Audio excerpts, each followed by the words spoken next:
arriver à une solution politique. Mais il faut faire preuve d'une énorme détermination, de pression, notamment sur les Russes. Je ne sais pas si vous avez vu, mais il fait une déclaration aujourd'hui. M. Bachar el-Assad avait accepté, et les Russes avec lui, de sortir les armes chimiques. Parce que la France avait menacé. 5%. Mais il devait sortir 100% des armes chimiques aujourd'hui. Ils en ont sorti 5%.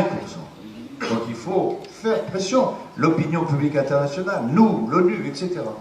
Et ça ne veut pas dire que ce soit facile, ça ne veut pas dire qu'on va y arriver demain, mais la diplomatie, épaulée par la France, c'est aussi cela, c'est-à-dire essayer de prendre la position la plus juste possible, et à partir de là, en nouant des alliances, pousser dans cette direction-là. On va prendre une dernière question.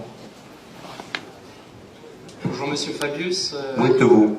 Ici Jonathan, je suis journaliste indépendant pour l'agence Info Libre. J'aimerais vous poser une question concernant l'attaque chimique qui a eu lieu en août dernier en Syrie. La France s'est illustrée par son empressement de condamner cette attaque et de l'attribuer à Bachar el-Assad. Aujourd'hui, donc c'était le 14 janvier 2014, une étude sortie au MIT du Massachusetts par M. Lloyd et M. Postol affirme que Bachar el-Assad n'était pas à l'origine de cette attaque chimique. Est-ce qu'aujourd'hui, ici devant cette assemblée, vous pouvez reconnaître, vous être trompé sur cette situation et présenter vos excuses? Certainement pas. Certainement pas. M. Fabius n'est pas en cause.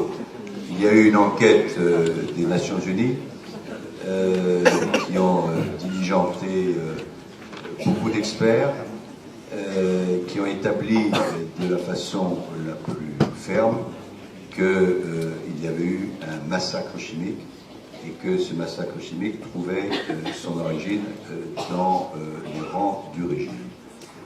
Mais il y a toujours des gens pour contester l'évidence. Malheureusement, l'évidence est absolument incontestable et les mêmes personnes, en l'occurrence M. Bachar el-Assad, qui 2 jours avant niaient qu'il possède des armes chimiques, ont été obligés de reconnaître 2 jours après, non seulement qu'ils en possédaient, et qu'ils l'avaient utilisé.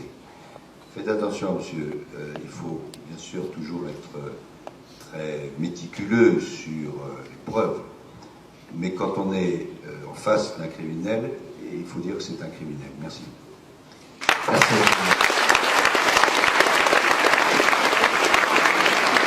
C'est la fin de ce débat.